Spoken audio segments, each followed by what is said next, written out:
안녕하세요. 오늘은 루돌프 슈타이너 인지학 중에서 청각 부분에 대해서 읽어드리려고 합니다.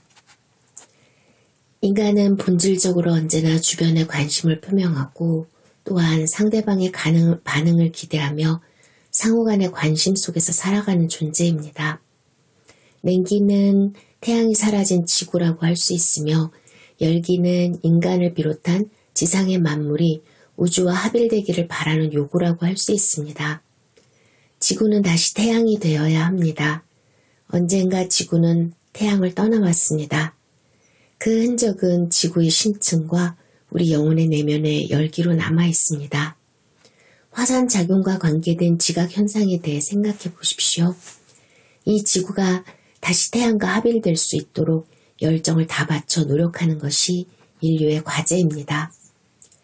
일반적으로 청각도 영혼 감각의 범주에 속한다고 생각하기 쉬우나 청각은 원칙적으로 이들 영혼 감각과는 성격이 다릅니다.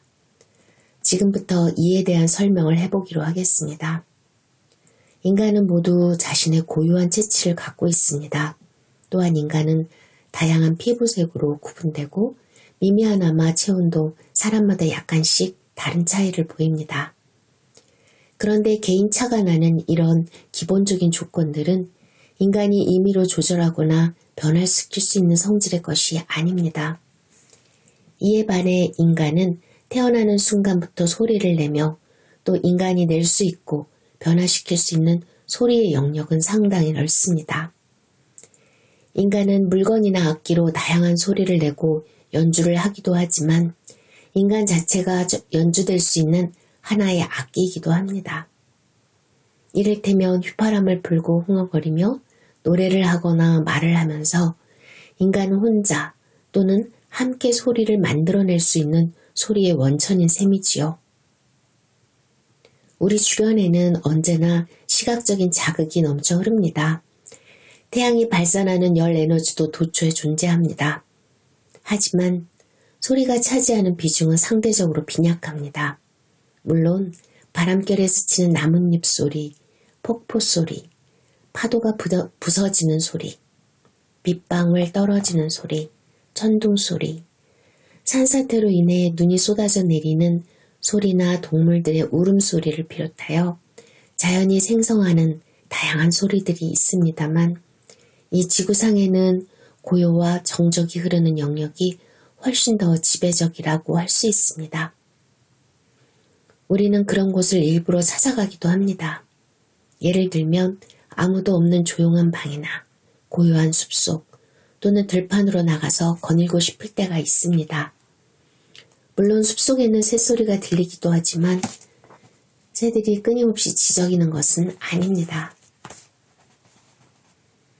그런데 예외적으로 종달새만은 유독 쉴 새 없이 지저귀는 새로 때로는 고요한 정적을 깨고 울리는 종달새 한 마리의 소리가 합창단의 소리만큼이나 크게 들리기도 합니다. 안개가 짙게 끼는 예외적인 경우를 제외한다면 우리는 항상 다채로운 세계에 머물게 됩니다. 반면에 자연환경에서 고음의 청명한 소리를 접하기란 쉽지 않습니다. 새의 지저귀는 소리가 거의 예외적이라고 할 수 있는데 그래서 인간은 유난히 새의 맑은 소리의 매력을 느끼는지도 모릅니다. 수천 가지 종의 새 중에서도 고음의 맑은 소리를 내는 새는 또 손가락으로 꼽을 정도입니다. 일반적으로 육지에 사는 동물들은 새처럼 지저귀는 소리를 내지 못합니다. 몇몇 원숭이과에 속하는 동물들이 저녁이 되면 노래를 부른다지만 이 소리는 노래라기보다 차라리 울음소리에 가깝다고 보는 것이 옳을 것입니다. 공중을 날아다니는 새는 공기의 속성을 지닙니다. 영국 사람들은 예로부터 birds and animals라고 표현하여 새를 언제나 동물의 범주로부터 구분하여 분류했습니다. 또 지상을 초월하는 초감각적인 존재인 천사나 용을 상징적으로 묘사할 때 우리는 보통 날개를 그려 넣습니다. 그리고 조류에 속하지만 더 이상 날지 못하는 펭귄이나 타조와 같은 동물은 지저귀지도 못합니다. 이런 현상들에는 의외로 깊은 의미가 숨겨져 있을 수 있습니다.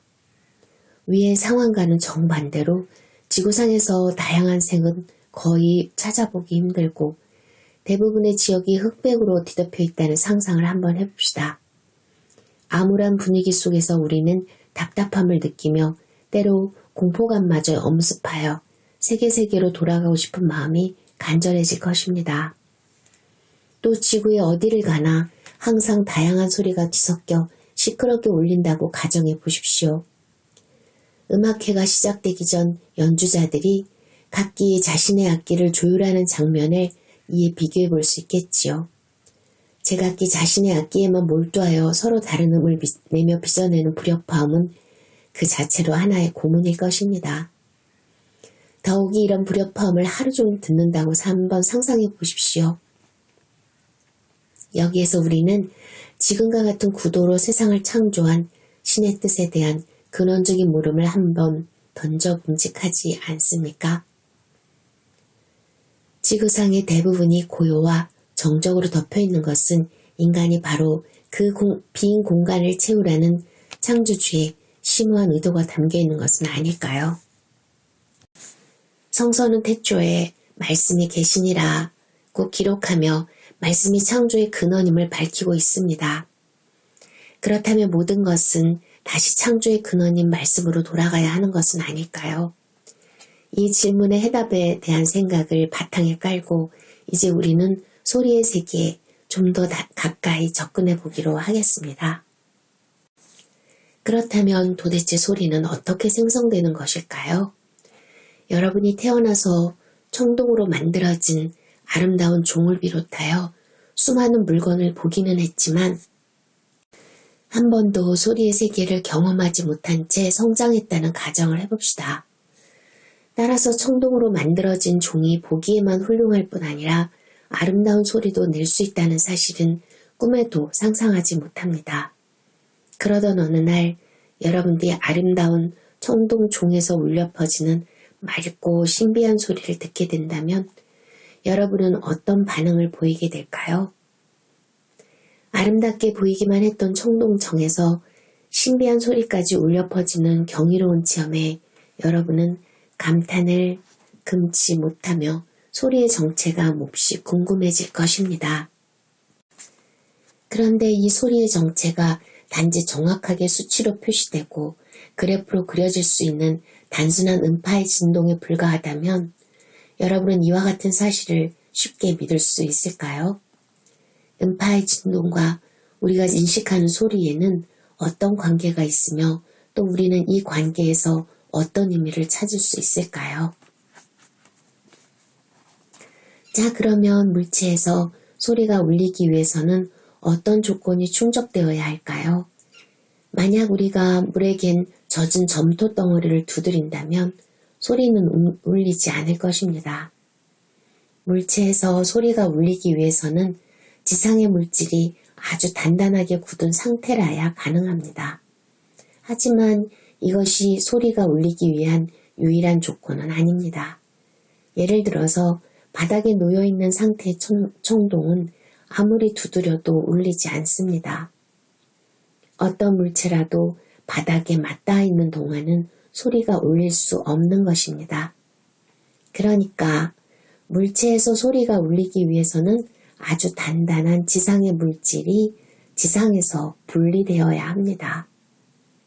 지상에서 분리되어 공중으로 들어올려지고 지상의 구속으로부터 완전히 해방되었을 때 물체는 비로소 아름다운 소리를 낼 수 있는 것입니다.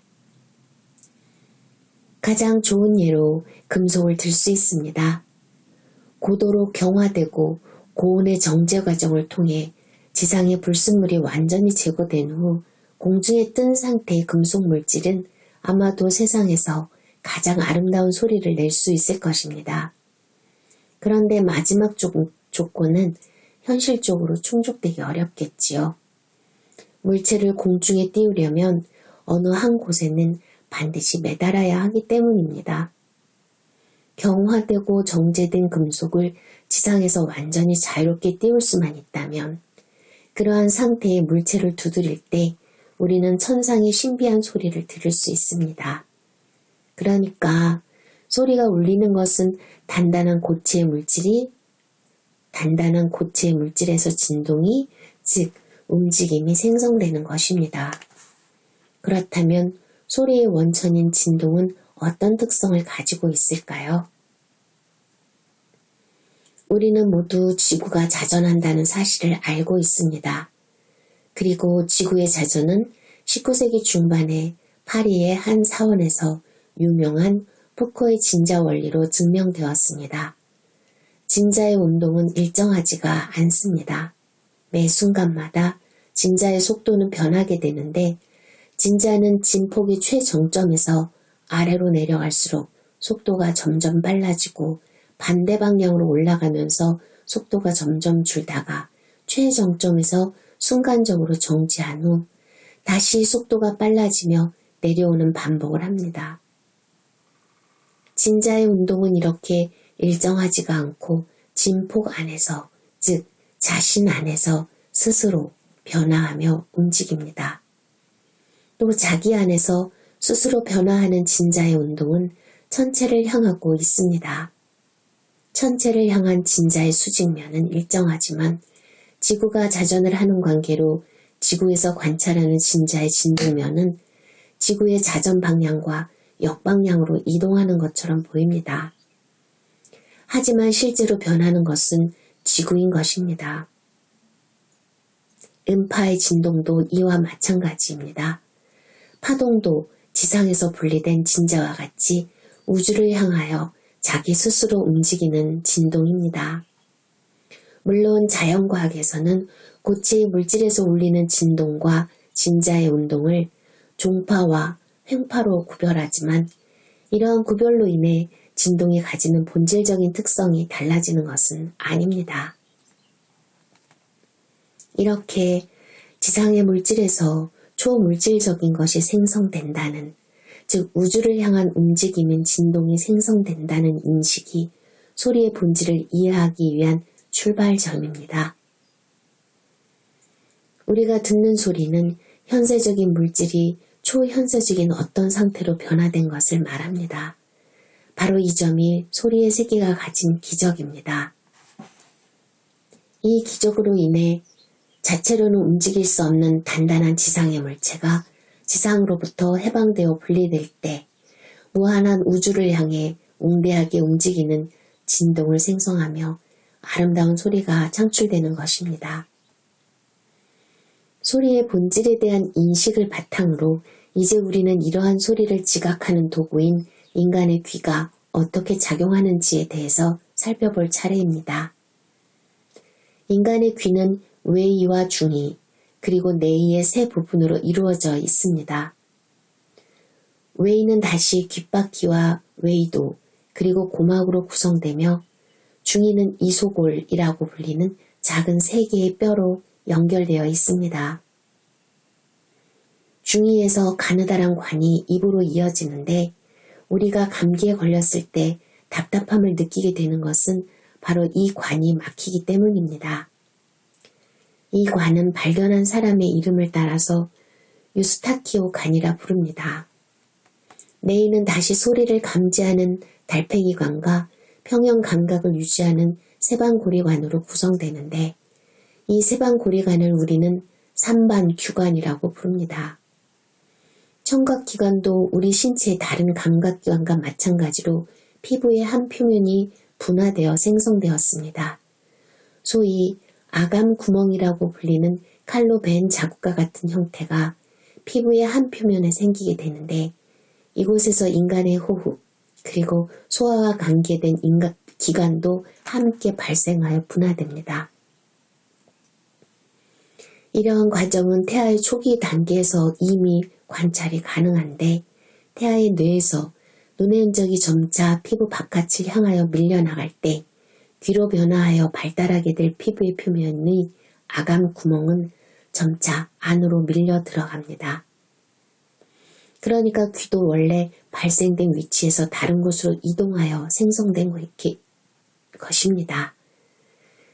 아감 구멍에서 분화되어 안으로 점점 밀려 들어간 부분에서 기포가 형성되고 이 기포는 다시 액체로 채워집니다. 이렇게 형성된 기포는 더 깊이 말려 들어가 마침내 달팽이관과 세방고리관으로 분화됩니다. 말하자면 인체 바깥에 있던 피부의 한 부분이 두 계절의 깊은 축두골 안으로 이동하여 뇌로 변화 발달한 것이지요.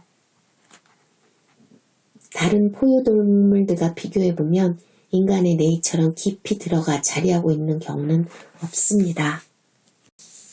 대부분의 포유동물의 경우는 뇌가 두 계절 바로 밑에 위치하고 있는 반면에 인간의 뇌는 아주 깊은 곳에서 가장 단단한 뼈에 의해 보호받고 있습니다. 뇌는 이렇게 인체의 바깥 부분이 분화하여 내부로 이동하며 형성된 기관입니다. 그렇다면 중위의 이소골은 어떻게 생성되었을까요? 이소골은 턱의 일부분이 뒤로 밀려나며 변화하여 발달한 것인데 이때 설골도 함께 형성됩니다. 그리고 외에는 피부 바깥에 생긴 6개 정도의 작은 호계 형태가 점차 귓바퀴로 변형된 것입니다. 청각기관에서 무엇보다 중요한 것은 외부로부터 인식한 음파를 뇌로 전달하는 뇌이라고 하겠습니다. 눈과 마찬가지로 귀도 매우 독특한 발생 과정을 거치는데 귀는 눈의 진화 과정과 그 진행 방향이 상반됨을 알 수 있습니다. 눈은 고요하고 움직임이 없던 뇌에서 출발하여 점차 피부의 바깥쪽을 향해 밀려 나오며 마치 개화하듯 세상을 향해 활짝 열립니다. 이와 반대로 생존 본능과 결부된 소화기관과 발생의 근원을 같이 하는 귀는 말하자면 동요하는 인간의 원초적인 욕구에서 출발하여 진화 발달한 기관이라고 볼 수 있습니다. 제가 다니던 대학의 한 교수님은 고등동물의 진화를 주제로 한 강의 시간에 늘 다음과 같은 말씀을 하셨습니다. 현재 우리 인간이 경청하는 신체의 기관으로 우리의 선조들은 식사를 하셨다. 물론 이 교수님은 농담으로 하신 말씀이지만 발생학적 관점에서만 본다면 사실에 근거한 이야기이기도 합니다. 동물에 가까운 근원적 욕구에서 출발하여 높은 차원의 기능으로 진화한 청각의 발달 정도를 더욱 강조하기 위하여 저는 오히려 우리가 현재 듣는 신체의 기관으로 우리의 조상들은 동물처럼 먹었다라고 표현하고 싶습니다. 의식의 진화라는 측면에서 볼 때 인간의 감각기관 중에서 먹는 행위와 경청하는 행위에 관계된 기관만큼 극명한 차이를 보이는 것도 없습니다. 여기에 인간 정신의 내면화에 관한 비밀이 숨겨져 있습니다. 뇌출혈로 인하여 발생하는 뇌졸중 환자의 경우 병이 악화되는 과정에서 맨 마지막 단계로 먹고 호흡하는 기능에 장애가 생깁니다.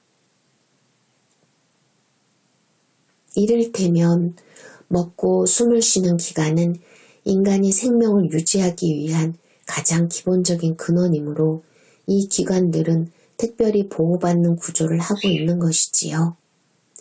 인간의 청각기관은 이렇게 가장 원초적인 기능의 영역에서 출발하여 그 영역에서 점차 멀어지며 아주 상반된 정신적 차원의 기능을 수행하는 기관으로 진화하고 발달한 것입니다. 실제로 두 기관의 차이는 엄청난 대조를 보입니다. 인간의 아래 턱뼈는 신체에서 가장 강한 근육에 의해서 움직이는데 우리가 무엇인가를 한번 세게 입으로 물 때 사용되는 힘은 거의 한 사람을 들어올리는 힘에 버금간다고 합니다. 그러니까 음식을 씹는 힘은 인간을 들어올리는 힘이 계속 반복되어 사용되는 것이나 마찬가지인 셈입니다. 실제로 우리는 서커스에서 차력사가 양쪽 끝에 아름다운 여인이 매달린 막대를 입에 물고 괴력을 과시하는 광경을 종종 보지 않습니까? 이제 제가 여러분에게 아주 새로운 개념의 움직임에 대한 설명을 드리려고 합니다. 아마도 여러분은 이런 개념의 움직임에 대해 여태껏 한 번도 들어본 적이 없을 것입니다. 우리가 지금 달리기를 하고 있다고 가정해 봅시다. 우리는 달리면서 점점 더 빨리 달릴 수도 있고 또는 속도를 줄이면서 천천히 달리다가 조용히 멈추는 상태에 이를 수도 있습니다. 그런데 혹 여러분은 조용히 멈춘 상태보다 더 고요한 상태의 움직임을 상상해 보실 수 있는지요? 예를 들어서 아래턱이 점점 빨리 움직이다가 다시 천천히 움직이면서 정지하는 상태를 상상해 봅시다. 그런데 아래턱이 정지한 상태에서 계속 진행한다면 이제는 움직임의 반대 방향, 즉 움직임의 수동적인 상태인 움직여지는 영역으로 진입한다고 생각할 수 있을 것입니다. 달리 표현해 본다면 고요한 상태보다 더 고요한 상태는 움직임이 멈추고 다시 움직여지는 상태로 돌입하는 것을 의미한다고 말할 수 있습니다. 이를 금전적인 상황에 비교해 본다면 가지고 있는 돈을 다 써버린 상황에서 계속 지출을 할 때 빚을 지는 경우와 같다고 볼 수 있을 것입니다. 그런데 물질적인 차원에서 손익을 따진다면 빚을 지는 상황은 분명 손실이지만 정신적인 차원에서 볼 때 이는 결코 손실이 아닙니다. 우리의 귀에서 이소골은 고요한 멈춤의 상태보다 더 고요한 상태의 움직임, 즉 움직여지는 흔들림의 상태에 있습니다. 왜냐하면 이 영역은 물질적 본능과 결부되어 엄청난 힘으로 움직이는 아래턱으로부터 점점 멀어지면서 내면으로 깊숙이 들어가 가장 튼튼한 뼈에 의해 둘러싸여 상반된 정신적 차원의 기능에 연관되기 때문입니다. 이소골에 달려있는 작은 근육들은 이소골이 때로 심하게 흔들리는 것을 제어하는 역할을 하고 있습니다. 계속해서 웨이에 관해 살펴보기로 하겠습니다. 웨이는 피부에 생긴 혹과 같은 것들이 귓바퀴로 변형되어 발달한 것입니다.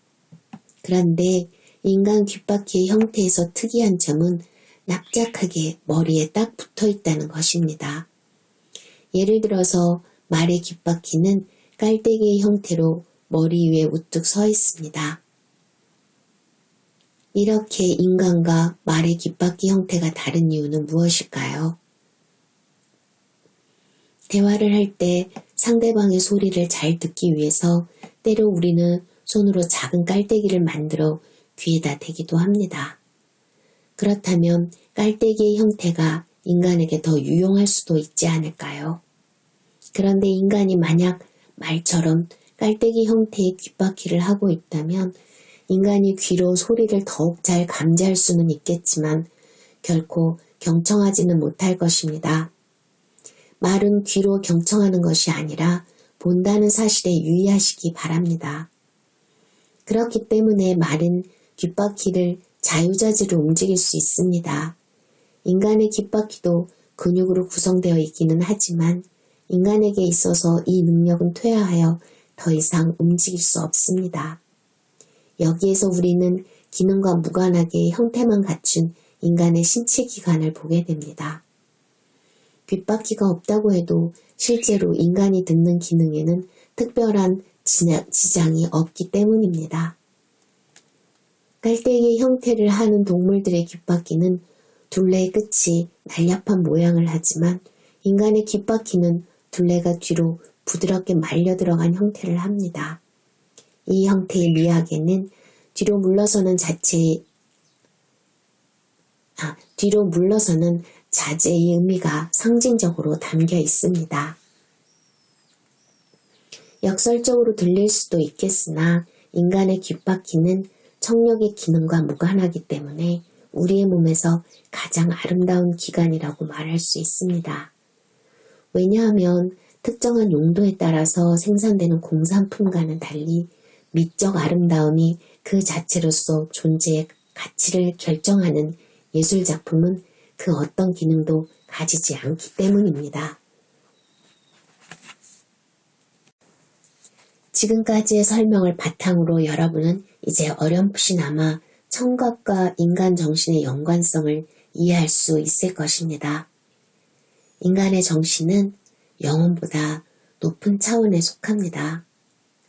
인간의 영혼은 외부의 세계에 대해 반응하고 그 세계 안에서 무엇을 하는 것과 관련이 있지만 인간의 정신은 인간 스스로에게 그 무엇인가를 하는 것과 관련이 있습니다.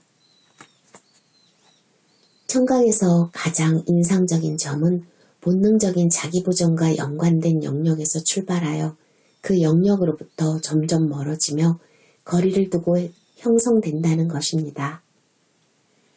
청각의 발생 과정과 마찬가지로 인간은 충동적인 욕구나 감정을 극복하는 과정을 통해서 비로소 정신적인 내면화가 이루어집니다. 내면화라는 것은 하나의 과정이며 인간의 귀는 외면에서 발생하여 내면화의 과정을 거치게 됩니다. 귀가 애초부터 내면에서 발생되었다면 내면화란 과정은 이루어질 수 없을 것입니다. 이러한 과정을 관찰해 볼 수 있는 발생학이란 학문은 참으로 매력적입니다. 이 학문의 도움으로 우리는 개별적인 감각기관의 발달 과정을 상세히 살펴볼 수 있는 것입니다. 인간의 눈은 정신의 영역인 내면의 뇌에서 출발하여 바깥 세계로 나아가 물질이 드러난 현상을 지각하게 하지만 인간의 귀는 바깥에서 출발하여 점점 더 깊은 정신적인 차원으로 내면화되는 것입니다. 내면적인 것에 관한 이야기를 이어가 보도록 하겠습니다. 모든 뼈에는 골수가 있으며 이 골수는 인간 생명의 원천인 혈액이 생산되는 곳입니다. 그런데 인간의 귀가 위치하는 측도홀에서 기이한 현상이 관찰됩니다. 태아가 성장 발육하는 과정에서 일정한 시기에 이르면 세포들이 축도골로 이동하여 인간의 생명샘인 골수를 잡아먹기 시작합니다. 말하자면 생명의 원천인 신성한 장소가 파괴되고 죽음과도 같은 텅 빈 동굴이 생성되는 것이지요. 여기에서도 우리는 변화의 과정을 보게 되는데 측도골도 애초에는 생명으로 충만했다가 다시 생명은 사라지고 동굴과 같은 빈 공간이 생기게 됩니다. 여러분은 귀에서 공명을 위한 빈 공간이 생기는 것은 너무도 당연한 일이 아니냐고 생각하실지도 모릅니다. 물론 맞는 말입니다. 하지만 제가 주목하는 점은 생명의 원천인 골수가 생겼다가 없어지는 과정이 아무런 의미가 없다면 굳이 이런 단계를 거치지 않고 공명을 위한 공간이 바로 생길 수 있다는 것입니다. 우리는 태아의 발생을 통하여 그 이면에 숨겨진 깊은 의미를 발견할 수 있는데 세 개의 뼈로 구성된 이소골이 골수를 가지지 않는 것에도 그 어떤 의미가 내포되어 있을 것입니다. 태아의 발생을 통해서 인간의 청각기관이 본능과 연관된 영역에서 분리되어 형성되는 과정을 살펴보았습니다. 그렇다면 본능이란 무엇입니까? 본능이란 이 지상에 묶여있는 삶과 관련되는 것입니다. 금속이 아름다운 소리를 울리기 위해서 공중에 높이 올려져야, 즉 지상의 구속에서 완전히 벗어나야 가능하듯이 공중에서 울리는 소리를 지각하기 위한 인간의 청각기관 역시 대지와 연관된 보존 본능의 영역으로부터 자유로워져야 하는 것입니다. 이렇게 지상의 물질 세계로부터 자유로운 청각의 기능을 통해 우리는 드러난 현상만을 지각할 수 있는 시각에 비해 사물의 본질에 훨씬 더 가깝게 근접할 수 있습니다. 열 감각 역시 시각보다는 물체의 본질에 더 깊이 도달하게 됩니다. 우리가 눈을 가림으로써 빛을 차단할 수 있지만 열의 흐름을 막기란 쉽지 않습니다. 우리는 열 감각을 통하여 물체의 표면을 감지할 수 있을 뿐만 아니라 열이 물체를 통과하여 서서히 전달되는 사실도 인식할 수 있습니다. 하지만 열 감각은 환경의 지배를 받습니다. 예를 들면 같은 물체라도 추운 주위 환경에 따라 우리의 느낌은 달라지기 때문입니다. 우리가 귀로 지각하는 소리는 물체의 본성입니다. 예를 들어서 와인잔이 부딪히는 소리만 들어도 우리는 그 와인잔이 크리스탈로 제조된 것인지 아니면 유리로 제조된 것인지의 재질을 쉽게 가려낼 수 있습니다. 이태리의 버스 기사는 요금을 받는 계산대에 대리석으로 만들어진 작은 접시를 놓고 사용한다고 합니다. 접시에 동전이 떨어지는 소리를 듣고 동전의 진위를 식별하기 위한 것이지요. 우리가 청각으로 지각하는 소리는 물체의 가장 깊은 곳에서 울려나오는 물체의 고유한 성질입니다. 따라서 은은 은의 소리를 내고 다른 금속은 또 그 금속만의 고유한 소리를 냅니다. 크리스탈은 밝고 명쾌한 소리를 내는가 하면 유리가 울리는 소리는 또 이와 다릅니다. 이렇게 우리는 청각을 통하여 물질의 본질을 파악할 수 있는 것입니다. 인간의 몸에서 음파의 진동처럼 기계적으로 작용하는 것도 없습니다. 청각은 외부의 자극이 우리 몸 안으로 가장 깊숙이 들어오는 곳이며 이소골은 우리의 몸에서 유일하게 진동을 일으키는 기관입니다. 그런데 우리가 귀로 듣는 것은 이런 진동하는 음파가 아니고 음향, 즉 소리입니다. 이는 마치 수수께끼와도 같은 신기한 현상이 아닐 수 없습니다.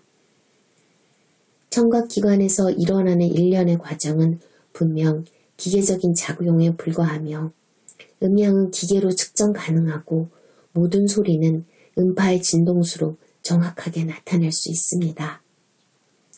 지상의 물리적인 자극이 우리 몸의 깊은 곳까지 침투하지만 우리가 궁극적으로 인식하는 것은 현세적인 차원을 넘어선 세계인 것입니다. 여기에 청각의 신비한 비밀이 숨겨져 있습니다. 우리가 인식하는 것은 1조에 87번 내지 493번 진동하는 음파가 아니고 구체적인 소리입니다. 우리가 청각 장애인에게 진동하는 음파를 피상적으로 느끼게 할 수는 있어도 영혼의 내면을 울리는 소리는 결코 들려줄 수가 없습니다.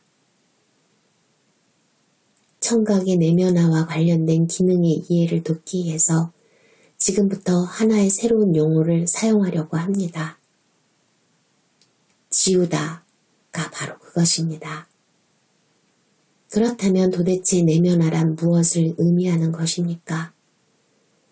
내면화란 우리의 의식에서 그 어떤 것을 지우는 현상이라고 할 수 있습니다. 다음과 같은 예를 통해서 한번 설명해 보겠습니다. 우리가 책을 읽는다는 것은 무엇을 읽는 것입니까? 개별적인 단어의 철자를 파악하는 것일까요? 우리가 책을 읽는다는 것은 읽기를 막 배우기 시작한 아이가 뜻은 모르면서 그냥 읽어내려가는 것과는 차원이 다릅니다. 책의 내용을 이해하기 위해서 우리는 개별적인 단어의 철자를 우리의 의식에서 지우게 됩니다.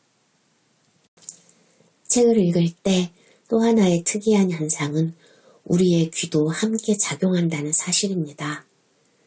우리가 아무리 소리를 내지 않고 조용히 책을 읽는다고 해도 우리는 책을 눈으로만 읽는 것이 아니라 귀로도 함께 듣게 된다는 것이지요.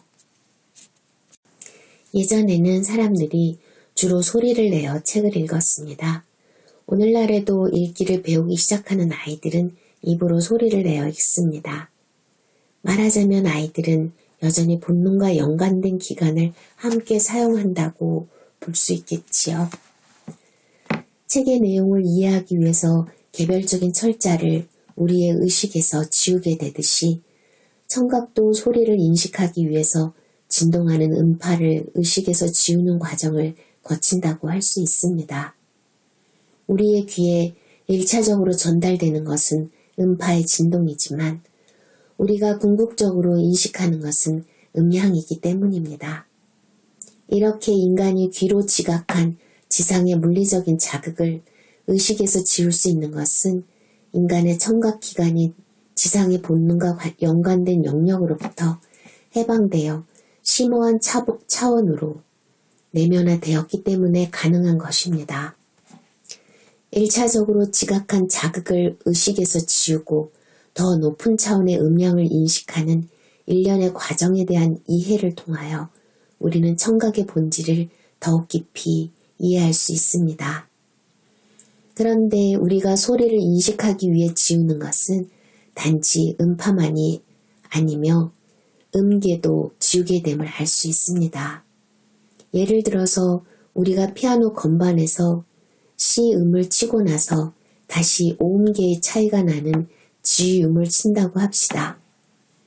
이 두 음의 피아노 건반을 누르게 되면 우리가 듣는 것은 각 개별음이 아닌 두 음 간의 음정을 듣게 되는 것입니다. 여기에서도 우리는 개별음은 지우고 두 음 간의 소리를 인식하는 의식의 과정을 파악할 수 있습니다. 음악의 멜로디를 들을 때도 이와 마찬가지입니다. 우리가 멜로디를 들을 때도 차례로 이어지는 개별적인 음계를 인식하는 것이 아니고 음계 사이에서 생성되는 음정을 듣게 됩니다. 그러니까 멜로디를 듣기 위해서 우리는 개별적인 음은 무의식적으로 지우게 되는 것이지요. 이제 여러분은 청각이 인간의 영혼보다 왜 정신의 영역에 더 가까운 감각기관인지에 대한 이유를 깨달을 수 있을 것입니다. 그렇기 때문에 음악은 사고를 바탕으로 하는 수학의 영역에 훨씬 더 가깝고 또 우리는 리듬을 비롯한 음악의 모든 구성 요소들을 수학의 법칙으로 나타낼 수 있는 것입니다. 이와 달리 세계를 우리가 수학적인 공식이나 숫자로 구성해내기는 어려울 것입니다.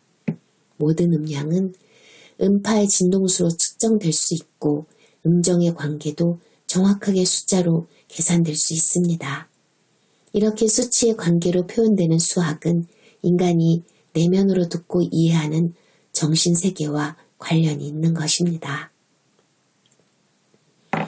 청각의 특성을 상징하는 황도 12궁의 별자리는 무엇에 해당할까요?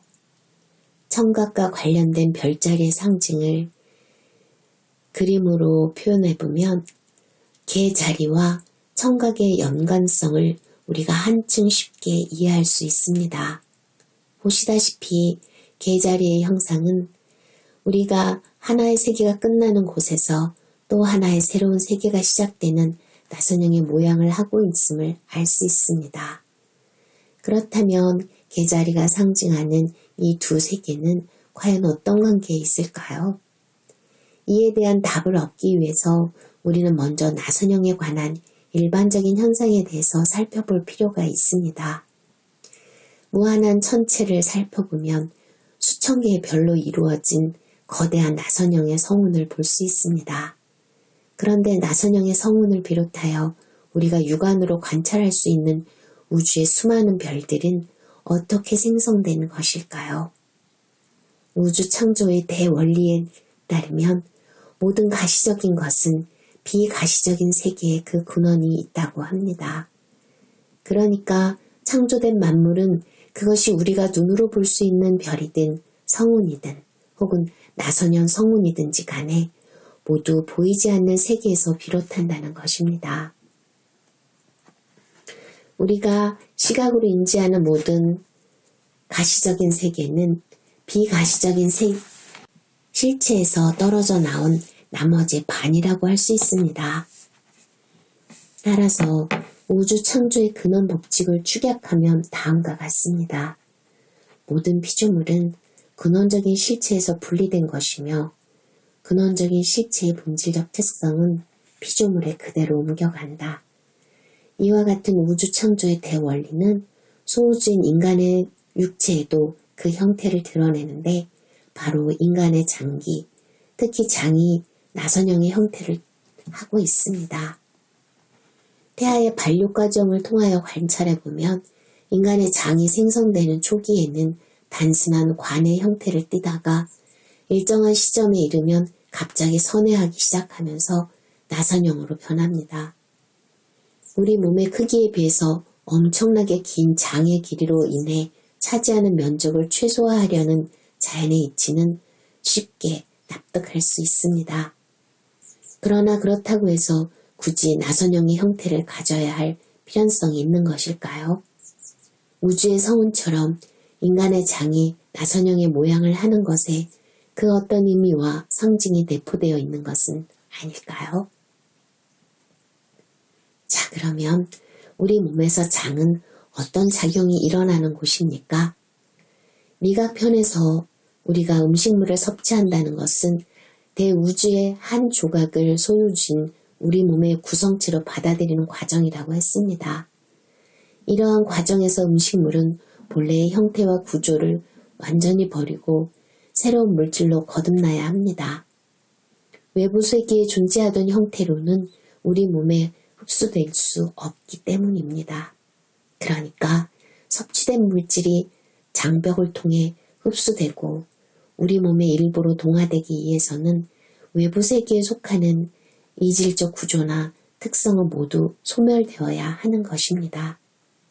한편 이렇게 대우주의 일부가 원래의 속성을 완전히 지우고 우리 몸의 일부분으로 전환되는 곳인 장은 대우주의 속성을 따라서 나선형의 형태를 띠고 있습니다. 그리고 나선형의 형태를 띠고 있는 몸속의 장은 하나의 세계가 끝나고 새로운 또 하나의 세계가 열리는 곳입니다. 이제 우리는 뇌의 달팽이관이 지그재그나 직선이나 혹은 원의 그 어떤 다른 형태도 아닌 나선형을 하고 있는 이유를 이해하게 될 것입니다. 달팽이관이 나선형을 이루고 있는 것은 바로 이곳에서 생명력이 없는 기계적인 물질 세계가 사라지고 물질의 세계에서 해방된 정신 세계가 새롭게 열리기 때문입니다. 이러한 움직임, 즉 하나의 세계가 끝나고 거기에서 다시 완전히 상반된 새로운 또 하나의 세계가 시작되는 특성을 상징하는 것이 바로 개자리입니다. 그렇다면 별자리에서 개를 상징하는 표시인 나선형과 개는 어떠한 상관관계가 있는 것일까요? 여러분의 상상력을 동원하여 다음과 같은 상황을 한번 가정해 보십시오. 수십 년간 여러분은 종종 이웃집에서 들려오는 아름다운 음악 소리를 듣고 즐기지만 연주를 하는 광경이나 악기 자체는 한 번도 본 적이 없습니다. 그러던 어느 날 여러분은 갑자기 이 소리의 정체가 몹시 궁금해져서 마침내 이웃을 방문하게 됩니다. 그 이웃은 여러분에게 기꺼이 악기를 보여주지만 그래도 여러분은 별반 대수롭지 않아 보이는 물건에서 그렇게 아름다운 소리가 난다는 사실을 도저히 믿을 수가 없습니다. 실제로 이웃이 그 악기로 연주를 해 보이자 그제야 여러분은 탄성을 지르며 이웃에게 아낌없는 찬사를 보냅니다. 당신은 정말 위대한 마술사군요. 외견상 전혀 음악과 무관해 보이는 한갓 단단한 무생물의 물체에서 신금을 울리는 신비한 소리가 날 수 있다는 사실을 여러분은 비로소 믿게 되는 것입니다. 이제 개의 현상을 한번 살펴봅시다. 어떻게 보면 혐오감을 주는 괴물 같기도 합니다. 음흉한 형태의 촉각과 고문에나 사용될 법한 도구와 같은 것으로 둘러싸인 머리와 징그러운 집게다리를 비롯해서 몸의 전체가 딱딱한 갑각으로 덮여있는 형태 자체는 흉물스럽기까지 합니다. 모든 생명은 작고 여린 상태에서 성장하면서 점점 크고 단단하게 변화하는 것이 자연의 법칙입니다. 그렇다면 어린 시기부터 딱딱하여 자라기 힘든 개의 감각이 성장하는 문제를 자연은 어떻게 해결할까요? 개는 어느 정도 성장하면 당분간 먹는 것을 중단합니다. 이 시기에 외 골격의 딱딱함이 풀리게 되는데 특히 외 골격의 석회질은 위로 흘러들어가 콩 모양의 위석에 저장됩니다.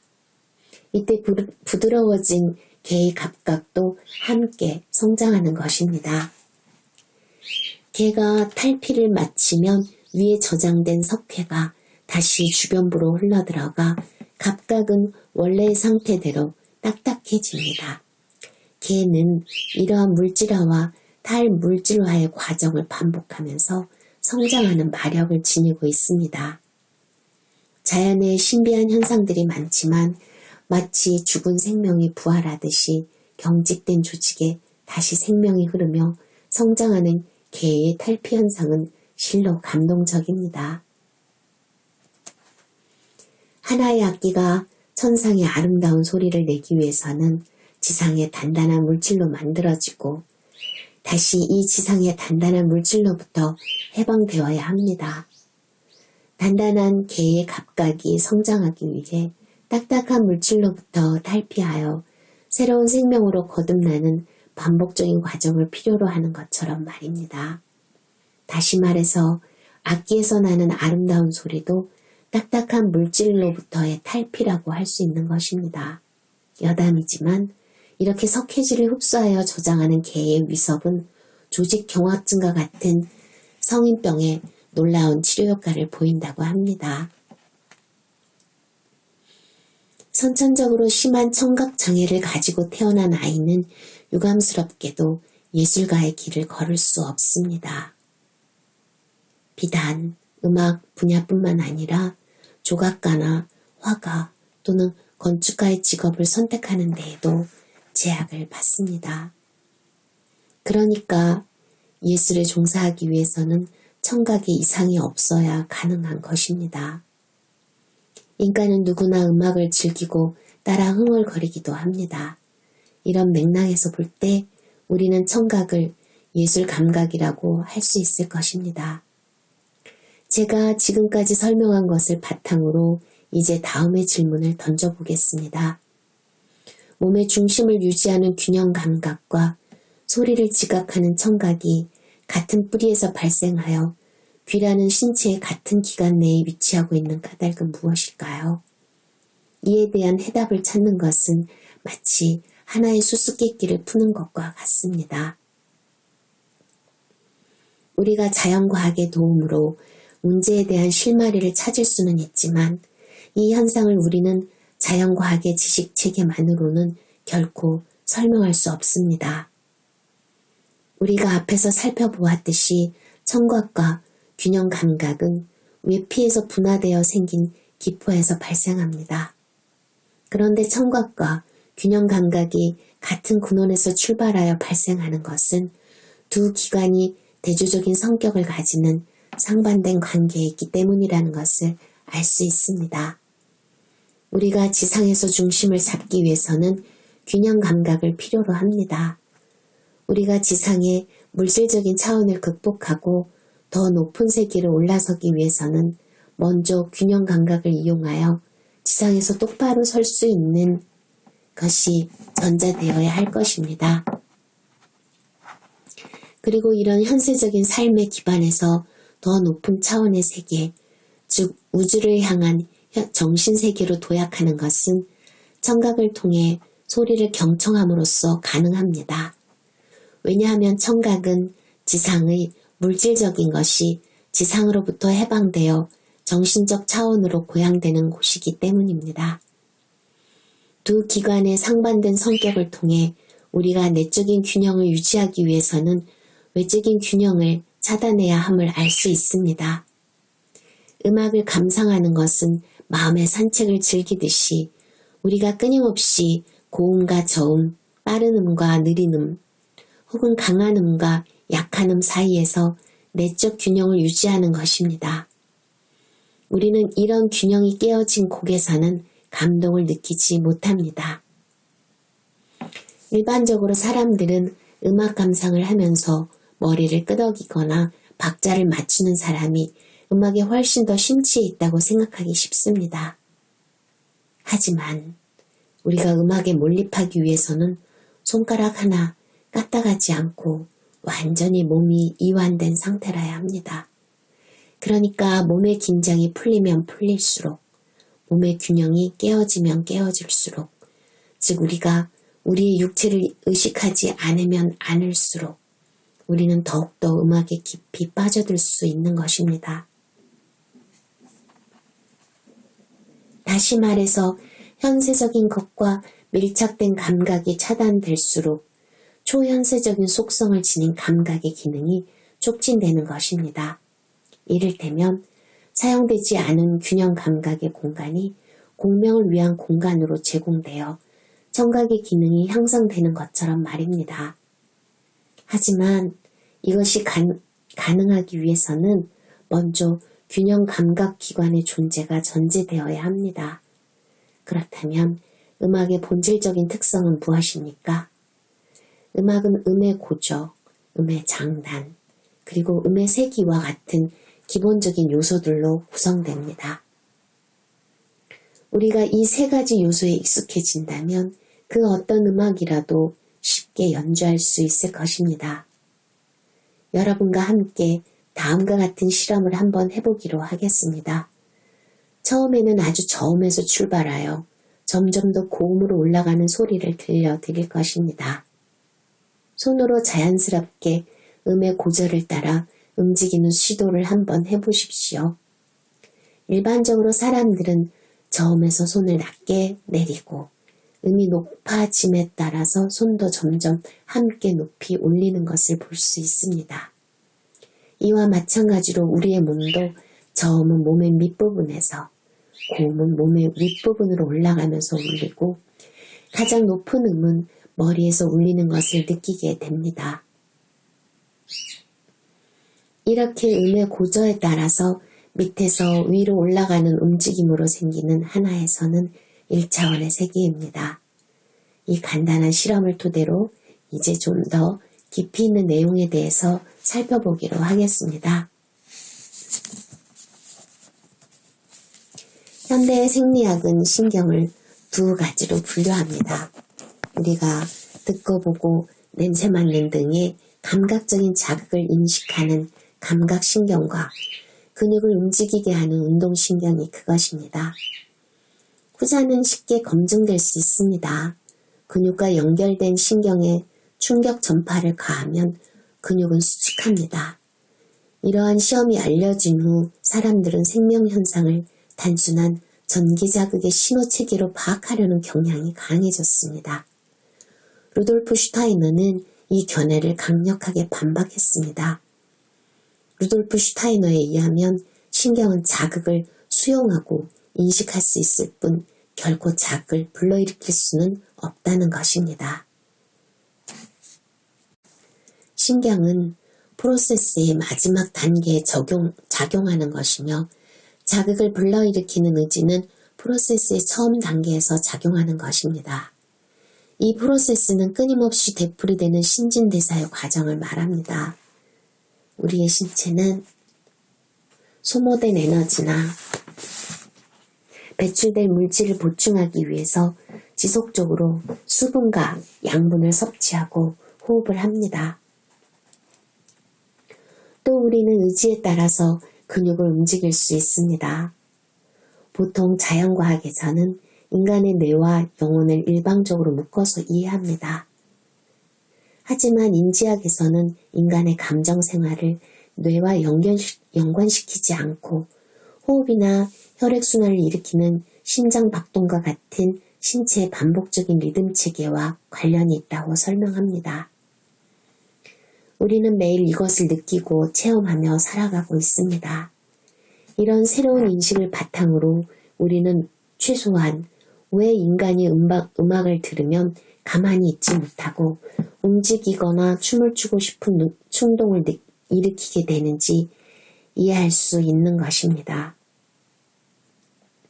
소리 역시 자극을 불러일으키는 의지와 마찬가지로 항상 새로이 형성되며 이런 의미에서 음악과 의지는 서로 유사한 성격을 가지고 있습니다. 이제 우리는 왜 청각과 균형 감각이 같은 근원에서 유래하는지, 그리고 왜 균형을 유지하는 것이 움직임에 속하는지 이해하게 됩니다. 시각편에서 우리는 균형 감각과 시각이 긴밀하게 협력하며 작용하는 것을 보았습니다. 우리가 눈을 감은 채 똑바로 움직이지 않고 서는 것은 쉽지 않습니다. 특히 약간 경사가 진 곳에서는 더욱 어렵습니다. 이러한 사실에서 우리가 균형을 제대로 잡기 위해서는 시각의 도움이 절대적으로 필요하다는 것을 알 수 있습니다. 이와 마찬가지로 우리가 움직이거나 뛰고 춤을 출 때는 균형 감각의 조력을 필요로 하는 것이지요. 또 다른 실험을 해보기로 합시다. 제가 동일한 음의 크기를 변화시키지 않고 계속 울릴 것입니다. 만약 이때 여러분이 음과 결합하려는 시도를 하게 되면 여러분은 저절로 팔을 벌리게 됩니다. 여러분은 음이 확산되며 면을 채우는 2차원의 세계를 경험하게 되는 것입니다.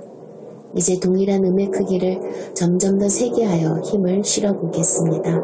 이때 여러분은 두 팔을 벌린 채 앞으로 나아가려는 충동을 느낄 것입니다. 소리가 점점 더 커지며 힘을 얻게 된 음이 여러분을 공간으로 이끌며 움직이게 합니다. 음이 형성하는 3차원의 세계가 열리는 것이지요. 이 얼마나 놀라운 체험입니까? 공간을 지각하는 균형 감각을 통해 우리는 중력이 존재하는 외계에서 중심을 잡고 똑바로 설 수 있습니다.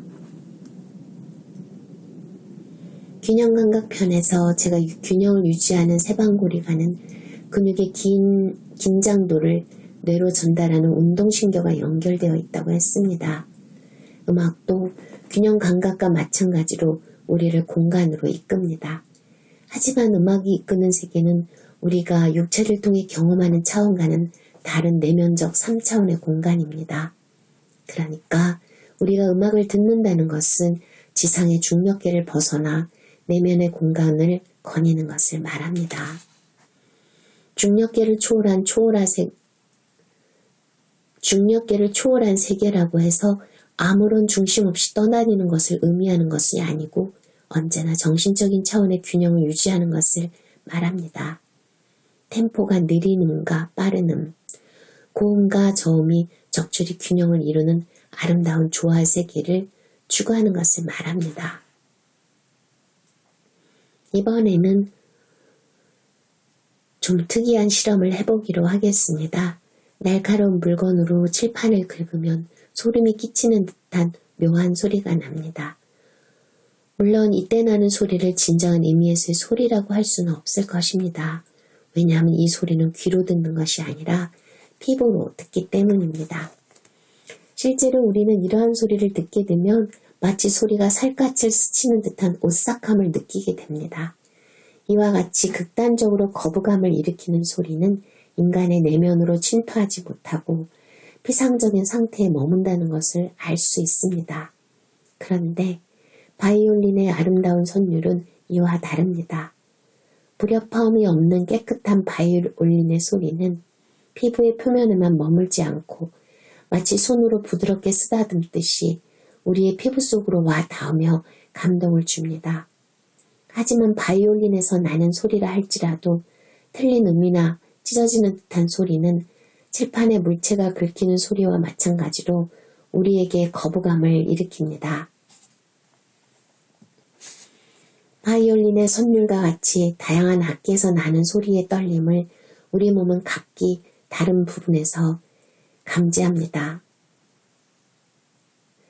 예를 들면 실로폰에서 나는 소리를 유의해서 들어보면 바이올린의 소리보다 인체의 훨씬 깊은 곳까지 자극이 전달되는 것을 알 수 있습니다. 구체적으로 말해서 실로폰의 소리는 인간의 몸을 구성하는 뼈대를 울리게 되는데 따라서 해골 댄스가 공연될 때는 거의 실로폰 음악이 반주로 사용됩니다. 또 비브라폼과 같은 금속 타악기에서 나는 소리는 나무로 제조된 실로폰에서 나는 소리와 근본적으로 차이가 있습니다. 실로폰의 소리의 진동은 우리가 뼈대로 느끼는 반면 금속 종이나 유리에서 나는 소리의 진동은 우리의 근육으로 듣게 됩니다. 목재로 제작된 악기에서 나는 소리는 인체의 가장 단단한 뼈대를 울리는 반면 금속송의 소리는 마치 전신의 근육을 마사지하는 듯한 느낌을 줍니다.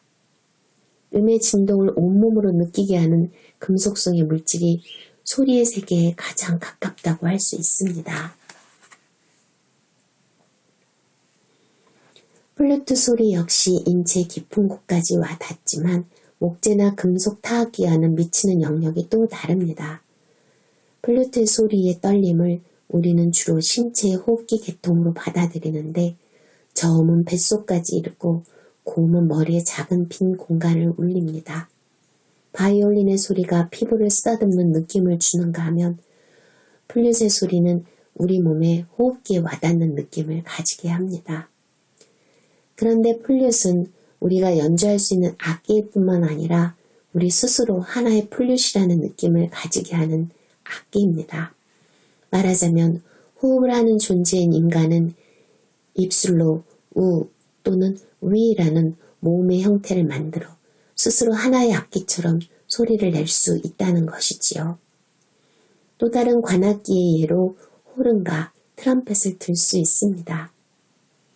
그런데 많은 사람들이 이들 악기에서 나는 소리가 몸에 와닿는 부분을 느끼기가 쉽지 않다고 합니다. 이 악기들이 미치는 영역도 우리의 호흡계통과 관계가 있기는 합니다만 좀 더 깊은 단계로 들어가기 때문입니다. 말하자면 이들 악기에서 나는 소리는 우리가 호흡기로 들이마신 산소를 전신으로 운반하는 혈액을 생산하는 심장에 영향을 미칩니다. 어쩌면 우리는 나팔을 부는 천사의 모습에서 이러한 관계를 좀 더 명확하게 인식할 수 있을지도 모릅니다. 나팔을 부는 천사의 심장은 인간을 향하여 말하는 듯합니다. 깨어나라고. 마지막으로 하프나 칠연금과 같은 악기는 몸에 어떤 부분에 영향을 미치게 될까요? 하프나 칠연금처럼 여기서 말하는 칠연금은 가야금이나 검은고 이런 거겠죠? 부드럽고 섬세한 소리를 내며 마음의 평온함을 주고 영혼을 치유하는 듯한 소리를 여러분은 일찍이 들어본 적이 있는지요? 하프나 칠연금의 소리를 들으며 우리가 이런 느낌을 받는 것은 이 소리를 우리가 신경으로 감지하기 때문입니다. 피로에 지친 쇠약한 신경을 위한 음악 치료로 칠연금보다 더 적합한 악기는 없을 것입니다. 칠연금의 소리는 스트레스로 지친 인간의 신경을 치유하고 회복시키는 힘을 가지고 있습니다. 어떻게 보면 우리 몸의 신경 조직 전체가 하나의 하프라고 할 수 있을 정도입니다. 또한 하프의 고음은 높은 부분에서 저음은 낮은 부분에서 울리게 되는데 악기에서 소리가 나는 위치와 인간이 몸으로 느끼는 음의 고조가 이렇게 정확히 일치하는 경우는 드뭅니다. 예를 들어서 피아노의 낮은 음은 건반의 왼쪽에서 높은 음은 건반의 오른쪽에서 울리며 첼로의 고음은 악기의 아래쪽에서 저음은 악기의 위쪽에서 울립니다. 반면에 두 손으로 연주하는 하프의 경우는 고음은 악기의 위쪽에서 저음은 거의 발에 닿을 정도로 아래쪽에서 나게 되어 있습니다. 또한 하프처럼 우리가 심장에 가까이 대고 연주하는 악기도 없으며 일반적으로 활을 현에 대고 연주하는 현악기와는 달리 하프는 우리의 열 손가락을 직접 현에 대고 연주합니다. 햇빛이 물 위에 반사되어 부서지는 은빛 물결이 형성하는 빛의 파동은 우리가 눈으로 지각하고 잔잔한 수면 위에 떨어지는 빗방울 소리가 형성하는 소리의 파동은 우리가 귀로 감지합니다. 그런데 앞에서 설명한 실험을 통하여 이제 우리는 소리의 진동을 듣기 위해서는 우리 몸 전체가 동반된다는 사실을 경험하게 된 것입니다. 어떤 악기의 소리가 신체의 어떤 부분에 영향을 미치는지 느껴보고 배우는 것이 이 실험의 목적은 아닙니다. 우리가 실제로 음악에 깊이 몰입하게 되면 사실 이런 것은 의식하지 못합니다. 다만 이 실험을 통해서 우리가 귀를 기울이게 되면 평소에는 의식하지 못하는 또 다른 차원의 세계가 존재한다는 것을 경험하는 것이 중요합니다. 이렇게 우리는 1차적으로 인지한 소리의 떨림은 지워버리고 정신적 차원으로 고양된 음향을 인식하게 되는 것입니다. 청각을 통하여 인류 사회에 비로소 사회적인 요소가 작용하게 됩니다.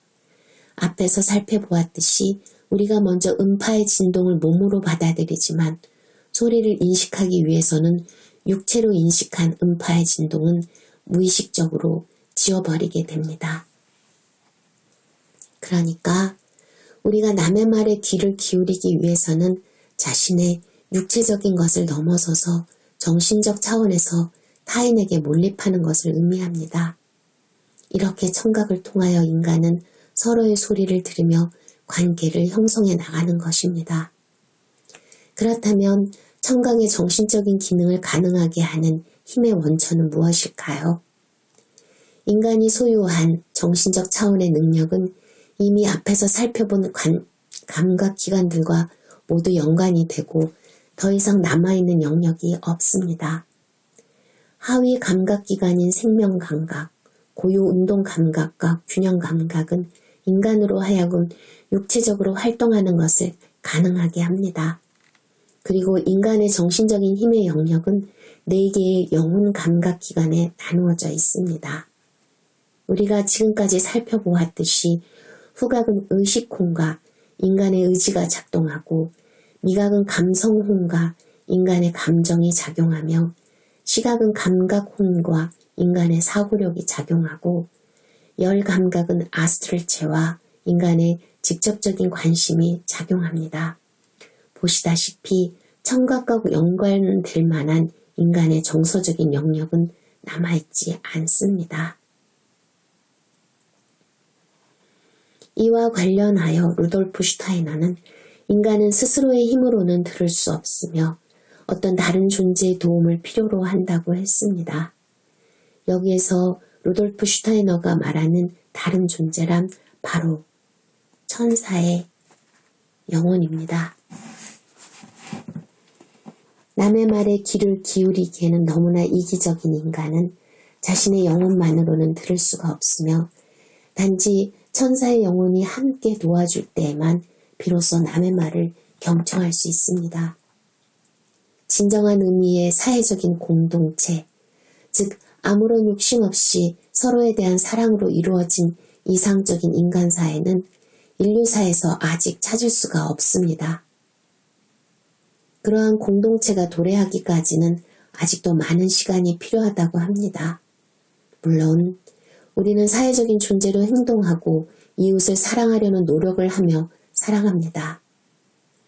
하지만 이러한 노력도 단지 천사의 도움이 수반될 때에만 가능하다는 것입니다. 순결한 존재인 천사는 인간의 수호자로서 인간이 정신적으로 거듭나는 육화의 순간마다 함께하며 지켜줍니다. 정신적인 차원에서 사회적인 성격을 띠는 청각의 기능에 영향을 미치는 힘은 바로 천사인 것입니다. 루돌프 슈타이너는 인간의 청각과 관련하여 흥미로운 언급을 했습니다. 그는 인간에게 있어서 최초로 발달한 감각기관은 열 감각기관이지만 청각은 이미 그 이전에 존재했다고 합니다. 고유운동 감각편에서 하나의 계획은 이전에 존재하지만 그 계획의 실행은 언제나 이후에 이루어진다고 했습니다. 루돌프 슈타이너에 의하면 청각은 여전히 창조 이전의 상태에 머무는, 말하자면 원칙적으로 존재하지 않는 감각기관입니다. 창조 이전이라는 말은 아직도 창조의 과정이 진행 중이며 완성되지 않았다는 의미이기 때문입니다. 이러한 인식을 통해서 우리는 인간을 움직이게 하며 감동시키는 음악의 속성을 더 깊이 이해할 수 있습니다. 말하자면 음악은 완성된 것이 아닌 언제나 새롭게 형성되는 세계입니다. 그러므로 아이들을 교육하는 데 있어서도 녹음된 음악을 들려주는 것보다는 아이들과 함께 노래를 창작하고 불러보는 것이 중요합니다. 청각은 지극히 현세적인 물질에서 생성되는 음파의 진동을 지각하는 곳이지만 지극히 높은 차원의 음향으로 형성되고 초월적인 힘인 천사의 도움에 의해서 기능할 수 있는 패러독스적인 감각기관입니다. 우리가 드러난 사물의 현상만을 지각할 수 있는 시각과는 달리 청각은 인간으로 하여금 사물의 본질을 인식하게 하는 힘을 지니고 있습니다. 우리가 한 점의 그림을 감상하며 받은 감동으로 인해서 몸을 움직이는 경우는 없어도 신나는 음악을 들으며 가만히 앉아있기란 쉬운 일이 아닙니다. 음악을 통하여 우리는 대규모의 병력을 통솔하여 지휘할 수도 있고 일부 전진이 힘들 만큼 기진맥진한 군인들의 사기를 진작하고 투지를 일깨워 계속 행군할 수 있게 할 수도 있습니다. 또 우리는 음악을 이용하여 누군가를 깨우고 잠들게 할 수도 있으며 음악을 들으며 눈물이 날 정도로 감동을 받거나 활력을 얻기도 합니다. 음악은 인간 사이의 장벽을 허물거나 젖소의 우유 생산량마저도 높일 수 있는 엄청난 힘을 발휘합니다. 이렇게 음악은 역동적이고도 창조적인 힘의 원천인 것입니다. 그런데 신적인 차원의 힘에서 비롯되는 음악은 천사의 속성 못지않게 악마의 속성을 지닐 수도 있습니다. 인간의 약점을 가장 잘 알고 있는 악마는 음악을 통해 인간을 지배하려는 노력을 하게 됩니다. 음악처럼 악마적인 속성이 강하게 드러나는 영역도 없는데 이는 인간의 능력을 초월한 신적 차원의 힘이 음악 속에 함께 작용하기 때문이며 나약한 인간이 이러한 힘의 작용을 쉽게 의식할 수 없어서 거부하지 못하기 때문입니다. 음악은 마력입니다. 귀를 기울여 무엇인가를 듣기 위해서는 조용한 환경이 절대적인 조건입니다. 그런데 음악 자체는 인간을 움직이게 하는 힘을 가지고 있습니다. 따라서 우리가 조용히 음악을 감상할 때는 이런 육체적인 움직임을 내면적으로 승화시키게 됩니다. 이 점이 청각의 사회적인 특성입니다. 우리가 무엇인가를 경청한다는 것은 루돌프 슈타이너의 언급처럼 아직 창조가 되어 있지 않은 그 무엇, 즉 완전히 지상으로 내려오지 않고 여전히 천상의 존재인 그 무엇과 우리의 정신이 교류하는 것입니다. 우리가 무엇을 듣는다는 것은 언제나 우리 자신과 거리를 두고 그 어떤 사물이나 그 어떤 다른 존재에 몰입하는 것을 의미합니다. 하지만 인간은 아직 혼자의 힘으로 이런 청각의 사회적인 기능을 완벽하게 수행할 수는 없으며 그 어떤 공동체나 인간관계에도 이를 도와주는 수호천사의 보호를 필요로 하는 것입니다. 제가 지금까지 설명을 드린 소리의 세계와 청각의 기능을 통해서 우리는 오늘날 음향과 관련된 세계가 경제 논리 속에서 얼마나 피폐하게 변질되어 가는지 느끼실 수 있을 것입니다. 이와 관련된 하나의 관점을 더 살펴보기로 하겠습니다. 현대사회는 모든 것을 보존하려는 노력에 지나치게 집착하는 경향이 있습니다. 우리는 필름이나 카세트 테이프 등의 매체를 이용하여 모든 것을 우리의 기억 속에 영원히 저장하여 미라화하려고 노력을 합니다. 그런데 정신과학적인 견지에서 보면 영상과 음악의 사이에는 엄청난 차이가 존재함에도 불구하고 현대인들은 그런 것을 전혀 의식하지 못합니다. 제가 이미 말씀드렸듯이 우리가 눈으로 보는 것은 사물에 드러난 현상에 불과하지만 귀로 듣는 것은 사물의 본질입니다. 이런 관점에서 볼 때 생전의 모습을 담은 영상은 망자의 영혼에 특별한 영향을 미치지 않지만 녹음된 음성은 이와 다릅니다. 음악이나 인간의 대화는 시간의 흐름과 함께 항상 새로워져야 합니다. 테이프에 저장함으로써 우리는 이미 지나간 것을 억지로 붙드는 것입니다. 정신적인 차원에서 볼 때 테이프나 영상으로 녹음한 사랑하는 사람의 생전의 음성을 재생시키는 것은 결코 문제가 없지 않습니다. 이러한 행위는 이미 영의 세계에 거하는 망자의 지속적인 영적 발전을 저해하기 때문입니다. 우리의 기억이 비록 불완전할지라도 우리가 스스로 죽은 사람을 추억하며 기억을 불러내는 것은 또 다른 차원의 문제입니다. 아무리 어눌한 말투나 음정이 맞지 않는 노래라 할지라도 실제로 듣는 소리는 유명한 오케스트라의 완벽한 연주가 녹음된 소리보다 100배의 소중한 가치를 지닙니다. 오케스트라의 연주는 비록 완벽할지는 몰라도 이미 존재하지 않는 것의 재현일 뿐입니다.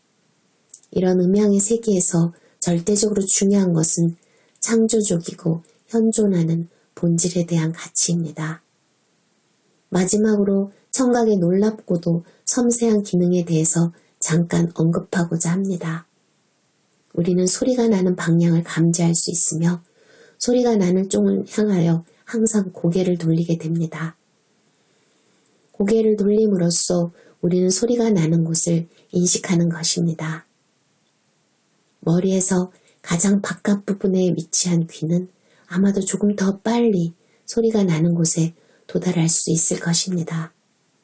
물론 이 조금 더의 차이는 지극히 미미한 정도이지만 이 미미한 차이로 인해 우리는 정확하게 방향을 잡을 수 있는 것입니다. 이렇게 청각 부분을 읽어드렸어요. 1시간이 넘는 긴 낭독이었는데요. 지금까지 들어주신 여러분에게 제가 개인적인 얘기를 하나 할까 합니다.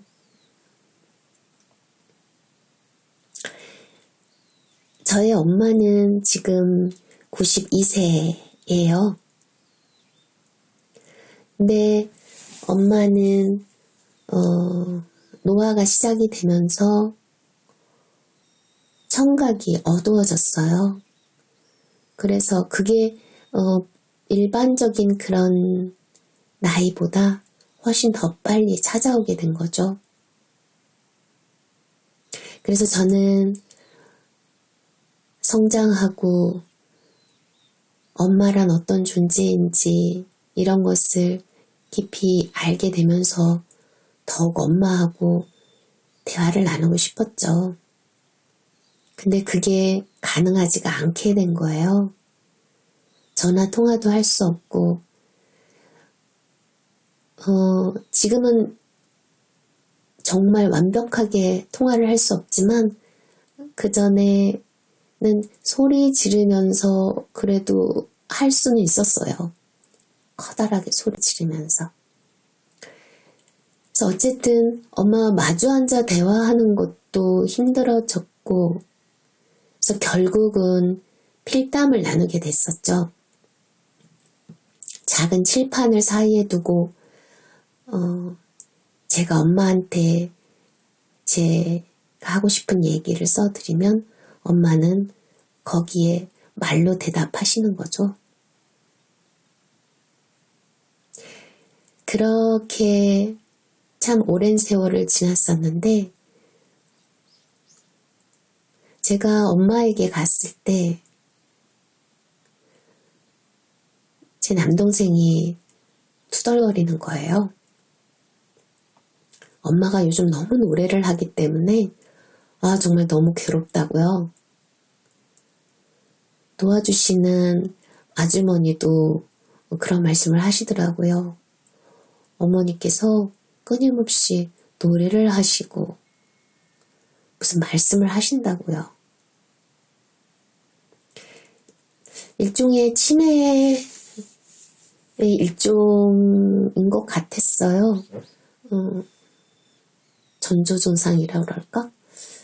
근데 보통 다른 인식은 명확하신데요. 그래서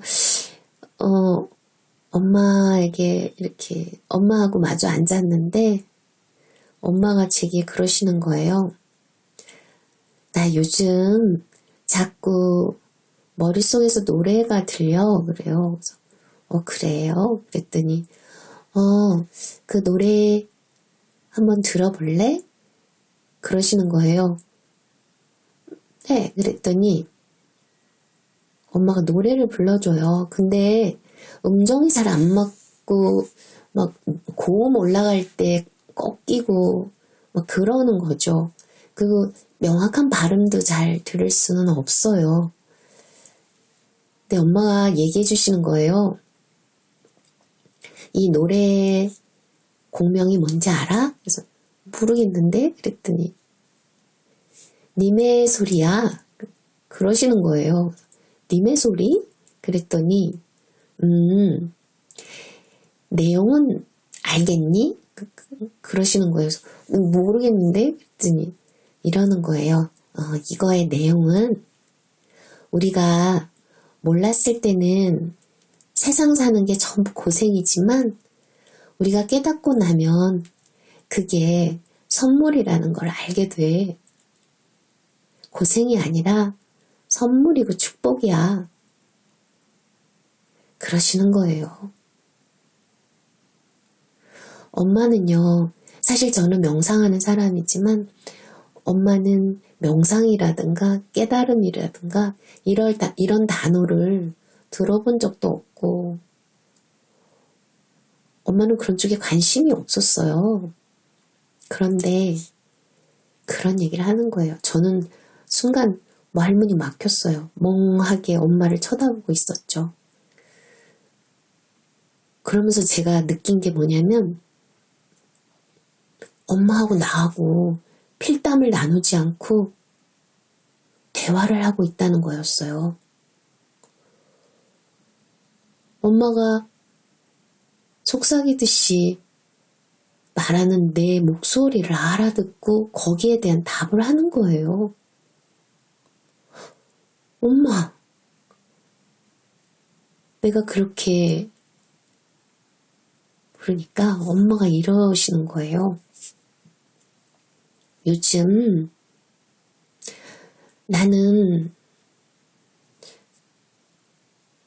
소화도 잘 되고 마음도 편하고 그래. 어떻게 해서? 그랬더니 난 얘기하는 사람이 많아. 나는 머릿속의 소리랑 얘기를 하거든. 그런데 너 그거 아니? 저기서 우리를 위해 기도한다는 거야. 기도를요? 네, 그랬더니 너를 위해서 우리를 위해서 기도를 해준대. 그래서 제가 그래요? 참 감사한 일이네요. 그랬죠. 저는 어안이 봉방한 거예요. 엄마와 대화를 하면서.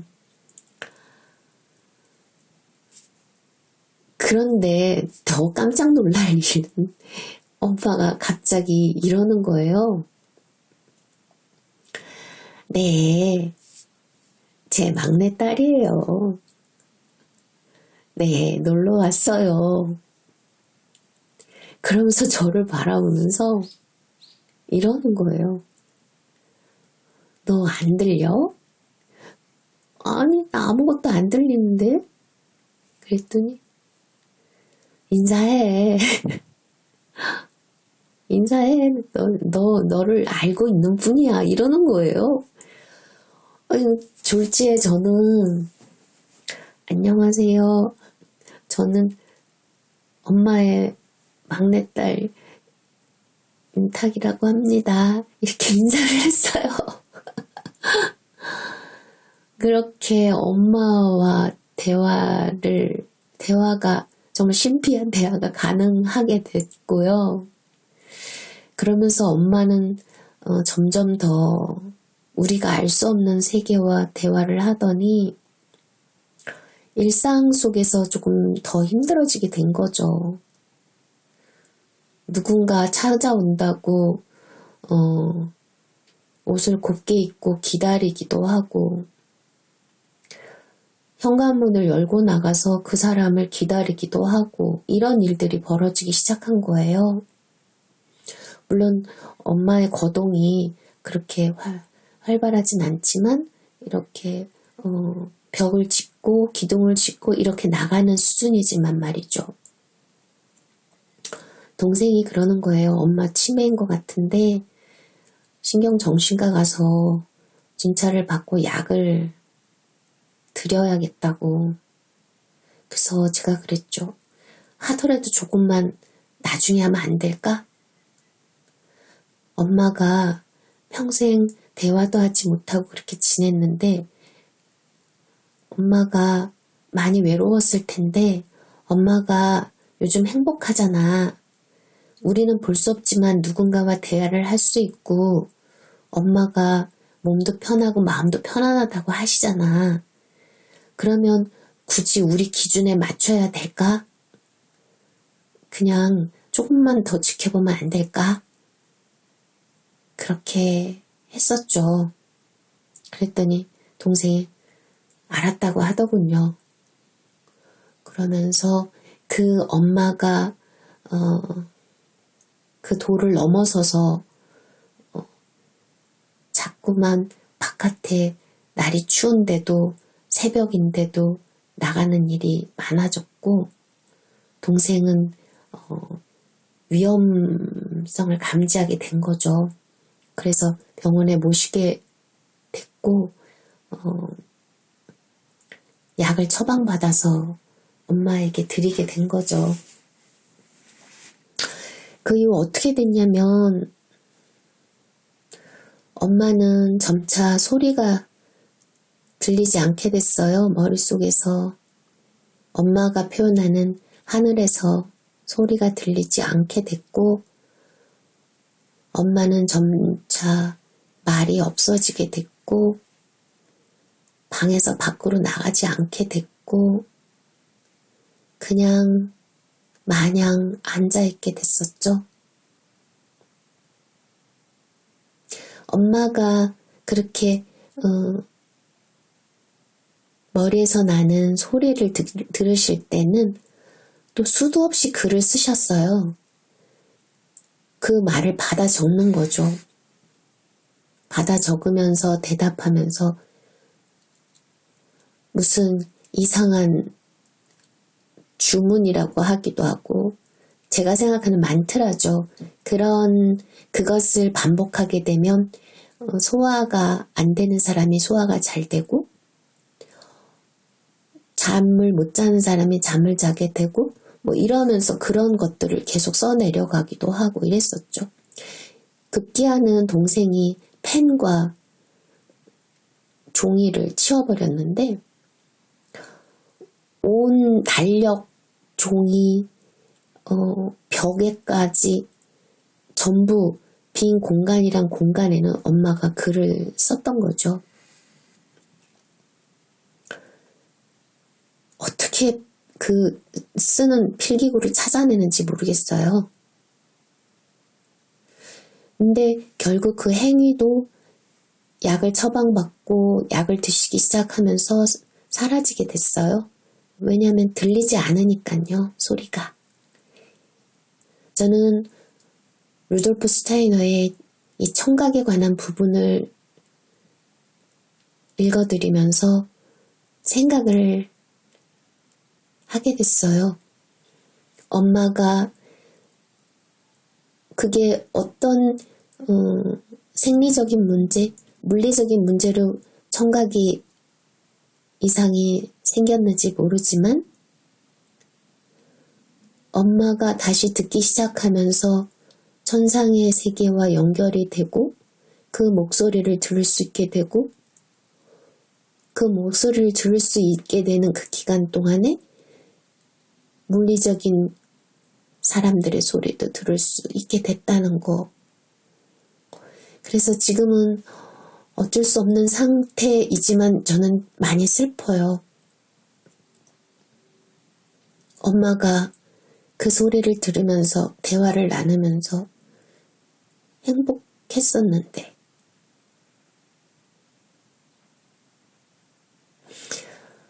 오늘 청각 부분을 읽어드리면서 엄마 생각이 났네요.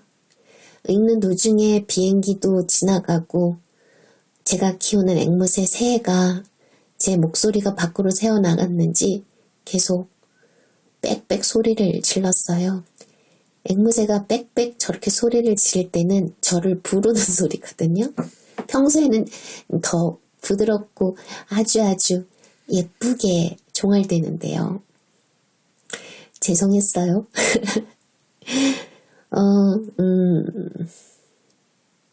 들을 수 있다는 거, 말할 수 있다는 거, 볼 수 있다는 거, 그리고 이렇게 숨쉬고 살 수 있다는 거 축복인 것 같아요. 오늘 들어주셔서 감사합니다. 행복한 하루 되세요.